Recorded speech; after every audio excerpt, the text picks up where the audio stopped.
Hello साथियों। तो स्वागत है आपका फिर से एक बार इस ऑनलाइन यूट्यूब प्लेटफॉर्म पर। चलो तो आज मैं आपके लिए लेके आया हूँ एक और स्पेशल शॉर्ट्स नोट्स की क्लास। दोस्तों, जैसा कि बढ़ते क्रम में हम कंटिन्यूस इस प्लेटफॉर्म पर क्लासेस ले रहे हैं।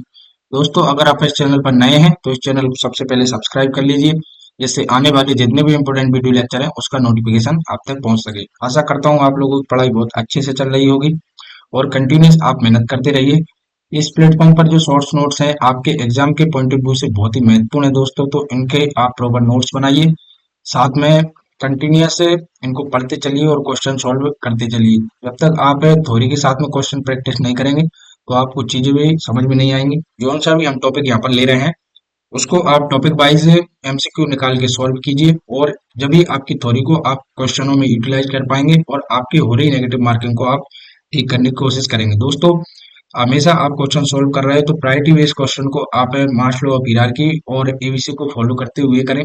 और डिसीज कंडीशन क्या दे रखी है, उसकी डाटा वैल्यू क्या दे रखी है, पूछ क्या रहा है, इसके आधार पर आप क्वेश्चन के आंसरों की ओर जाइए। सबसे पहले आप पूरा प्रश्न पढ़िए, उसके पश्चात ही आप सारे आंसर पढ़िए और एक सही आंसर को दिशा निर्देश देके आप सही आंसर को चुनिए।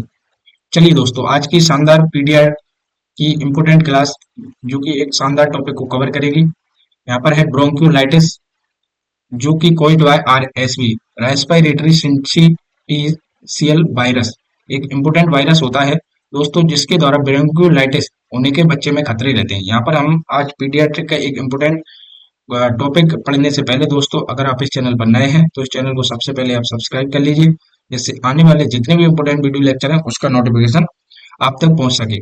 और इस वीडियो को लाइक शेयर सब्सक्राइब जरूर कर दें। चलिए तो देखिए दोस्तों, यहाँ पर एक शानदार डिसीज कंडीशन आज की ब्रोंक्यूलाइटिस, जो कि आपकी स्क्रीन पर स्लाइड शो हो रही है, तो हम इसके बारे में जानते हैं। It is a condition of inflammation of the lungs. यहाँ पे हम बात करें तो यहाँ पर आपके अपर रेस्पिरेटरी सेंटर से यह इन्फेक्शन चालू होता है और धीरे धीरे बढ़ के ये लोअर रेस्पिरेटरी सिस्टम में फैल जाता है। तो यहाँ पे हम बात करें तो इसका जो मेन वायरस कोज है वो कौन सा है। यहाँ पर हम इसकी पैथो की बात करें तो small airway in the lungs, आपके लंग्स में स्मॉल एयरवेज होते हैं, उनको इन्फ्लाम्ड करने की जो प्रोसेस है उसे हम क्या बोलते हैं, ब्रोंक्यूलाइटिस। ठीक है दोस्तों, चलिए तो यहाँ से क्वेश्चन इसके डेफिनेशन के अकॉर्डिंग आए तो आपके दिमाग में ये सारी चीजें रहनी चाहिए। यहाँ पर मोस्ट इंपोर्टेंट जो क्वेश्चन बनता है कि ब्रोंक्यूलाइटिस डिसीज वो कैसे कोल्ड होती है। यहाँ पर हम बात करें viral illness usually cold by respiratory syncytial virus. Examiner का ये इंपोर्टेंट क्वेश्चन और यहाँ से 100% ये क्वेश्चन पूछा जाता है। आप वेरी इंपोर्टेंट लगा लीजिए और इसको नोट कर लीजिए। ब्रोंक्यूलाइटिस जो बीमारी है, इन्फ्लामेशन है, यहाँ पर हम बात करें तो यह कौन से वायरस के द्वारा होता है, रेस्पिरेटरी सिंटिसियल वायरस के द्वारा होने वाली एक इन्फ्लामेशन है। यहाँ पे हम बात करें यह वेरी कॉन्टेजियस होता है, एक से दूसरे में फैल बहुत जल्दी जाता है। ठीक है दोस्तों, तो हमें हमेशा स्टैंडर्ड प्रिकॉशन लेने हैं। जब हम बच्चे की केयर कर रहे हैं, ब्रोंक्यूलाइटिस से सफर कर रहा है बच्चा, तो आपको हमेशा स्टैंडर्ड प्रिकॉशन यहाँ पर नर्स को लेने की जरूरत है। और वहां पर हम क्लाइंट को बता देंगे, माता पिता को, और स्टैंडर्ड प्रिकॉशन किस प्रकार से लिए जाते हैं उसके बारे में हम उनको अवगत करा देंगे। यहाँ पे हम बात करते हैं start as an upper respiratory infection and move into the chest. यह इन्फेक्शन कहाँ से स्टार्ट होता है, अपर रेस्पिरेटरी पार्ट जैसे कि नोज से स्टार्ट होता है और उसके बाद लास्ट एल्वुलाई तक यह इन्फेक्शन फैल जाता है। धीरे धीरे कॉम्प्लिकेटेड स्टेज बनती जाती है। अब ये कंडीशन करती है कि किस प्रकार का इन्फेक्शन है, तो ये कौन सी फेज में है, इनिशियल फेज में है, कंटिन्यूस फेज में है, इमरजेंट फेज में है। जैसे ही साइन एंड सिम्टम इरप्ट होना स्टार्ट होंगे बच्चे में, तो इस प्रकार से आप आइडेंटिफाई कर पाएंगे कि बच्चा कौन सी फेज में यहाँ पर चल रहा है और इन्फ्लामेशन कितनी हद तक बढ़ गया है और यहाँ पर हॉस्पिटल केयर की जरूरत है कि नहीं, कि नॉर्मल घर पर बच्चा ठीक हो जाएगा। तो इसके बारे में हम जानते हैं दोस्तों। सबसे पहले हम इनिशियल साइन एंड सिम्टम, यहाँ से एग्जामिनर क्वेश्चन पूछे, बताइए इनिशियल साइन एंड सिम्टम कौन कौन से होंगे। हम बात करें तो अपर रेस्पिरेटरी इन्फेक्शन स्टार्ट होता है तो अपर रेस्पिरेटरी ऑर्गन्स को सबसे पहले इन्फेक्टेड करता है, जिसमें नेजल कंजेशन होना, रनी नोज कफ पेशेंट में देखने को मिलेगा, स्नीजिंग और फीवर बना रहेगा बच्चे के अंदर। चलिए कंटिन्यूस की हम बात करें, कंटिन्यू की ये इन्फेक्शन, जैसे ये तीनों कंटिन्यू है, ये वाला इन्फेक्शन कंटिन्यू है तो ये सेकंड फेज में जाएगा। लोअर रेस्पिरेटरी ट्रैक्ट, जब आप इसे ट्रीट नहीं करोगे तो यह किस में जाएगा, लोअर रेस्पिरेटरी ट्रैक्ट में फैल जाएगा और सिम्टम आने स्टार्ट होंगे आपको टेकीपनिया, कफ और बीजिंग, ये स्थिति आपको देखने को मिलेगी। कंटिन्यू अगर यहाँ पर भी अभी ट्रीटमेंट नहीं हुआ है तो कंडीशन हो जाएगी इमरजेंसी, जिसमें बच्चे में ग्रंटिंग, ग्रंटिंग हमने पढ़ा था इमेज बेस्ड क्वेश्चन के अकॉर्डिंग, ग्रंटिंग बच्चे में देखने को मिलेगी, nasal flaring, cyanosis, hypoxia, respiratory failure और एपनिक एपिसोड जैसी डिसीज कंडीशन यहाँ पर ये एपिसोड यहाँ पर देखने को मिलेंगे। इमरजेंसी में बच्चे में ग्रंटिंग करेगा, नेजल फ्लेयरिंग होगी, साइनोसिस, उसकी स्किन कैसी हो जाएगी, नीली पड़ जाएगी, हाइपोक्सिया, उसकी बॉडी में खून की कमी का होना, क्योंकि ऑक्सीजन सप्लाई नहीं हो रही है लंग्स में, तो उसके द्वारा क्या होगा, ब्लड में भी ऑक्सीजन नहीं पहुंचेगी और यहाँ पर हाइपोक्सिया की कंडीशन पूरी बॉडी में हो जाएगी। इसके साथ रेस्पिरेटरी फेलियर देखने को मिलेगा और लास्ट में एपनिक एपिसोड बच्चे में आना शुरू हो जाएंगे। तो यहाँ पे हम बात करते हैं ब्रोंकियोलाइटिस से, it is inflamed by respiratory syncytial virus के द्वारा होने वाली एक डिसीज कंडीशन है। ये भी एक लंग्स की प्रॉब्लम है जिसमें यह इनिशियल फेज, कंटिन्यूअस फेज और इमरजेंट फेज तीनों में चलती है। यहाँ पर इन्फेक्शन स्टार्ट होता है अपर रेस्पिरेटरी से एंड कंटिन्यूअस बना रहता है लोअर रेस्पिरेटरी ट्रैक्ट तक। तो यहाँ पर हम बात करें तो इसको आप इनिशियली घर पर केयर करके ही आप उसको ठीक कर सकते हैं। अगर आपने इसको ठीक नहीं किया तो ये आगे चल के आपको हॉस्पिटल में भर्ती कराने की यहाँ पर जरूरत हो सकती है बच्चे को। चलिए तो हम इसके ट्रीटमेंट की बात करते हैं।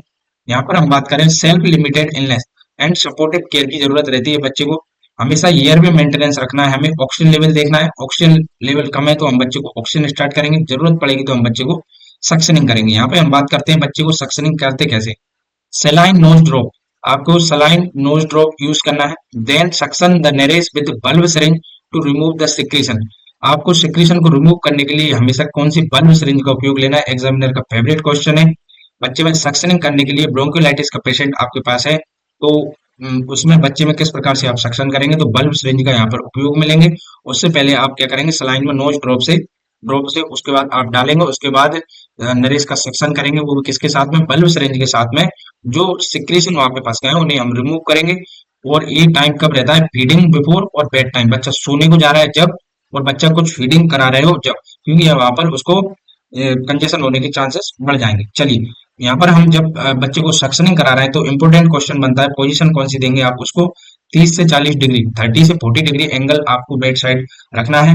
साथ में आपको हाइड्रेशन, वो बच्चे को हमेशा continue increase IV fluid, oral या आईवी, आपको कंटिन्यूअस बच्चे में फ्लूइड देना है जो कि रिस्क फॉर डिहाइड्रेशन, बच्चा डिहाइड्रेट ना हो इसके लिए प्रिवेंट करता है। Hospitalization only necessary if the child has severe symptom, patient में सीवियर भेज के सिम्टम आ रहा है जैसे कि एपनिक एपिसोड है, रेस्पिरेटरी फेलियर है, हाइपोक्सिया है, ठीक है, नेजल फ्लेयरिंग, ग्रंटिंग, साइनोसिस जैसी स्थिति देखने को मिल रही है, तो यहाँ पर 100% आपको हॉस्पिटलाइजेशन कराने की जरूरत बच्चे को है। यहाँ पर हम बात करते हैं use contact and standard precaution during care. Bronchiolitis वाले बच्चे रहते हैं उनमें हमेशा आपको कॉन्टैक्ट और स्टैंडर्ड प्रिकॉशन लेने हैं क्योंकि यह कॉन्टेजियस बीमारी है। यहाँ पर हम बात करें तो most children can be managed at home, जब ये स्टार्टिंग फेज में होता है, अपर रेस्पिरेटरी इन्फेक्शन स्टार्ट हुआ है और यहाँ पर आइडेंटिफिकेशन हो गया है कि बच्चे को ब्रोंकियोलाइटिस हुआ है, तो मोस्ट ऑफ बच्चे घर पर ही ठीक हो जाते हैं। ठीक है, तो उनकी मेन जो केयर है सेल्फ लिमिटेड और सपोर्टिव केयर की वहां पर जरूरत रहती है, साथ में स्टैंडर्ड और कॉन्टैक्ट प्रिकॉशन वहां पर लेने की जरूरत है। ठीक है दोस्तों, तो हमने अभी आज की शानदार छोटी सी क्लास में हमने ब्रोंकियोलाइटिस इन्फ्लेमेशन क्या होता है उसके बारे में जाना। यह इन्फेक्शन रेस्पिरेटरी सिंटिशियल वायरस के द्वारा होने वाला एक इन्फ्लेमेशन है जो कि अपर रेस्पिरेटरी ट्रैक्ट से लोअर रेस्पिरेटरी ट्रैक्ट की ओर फैलता है।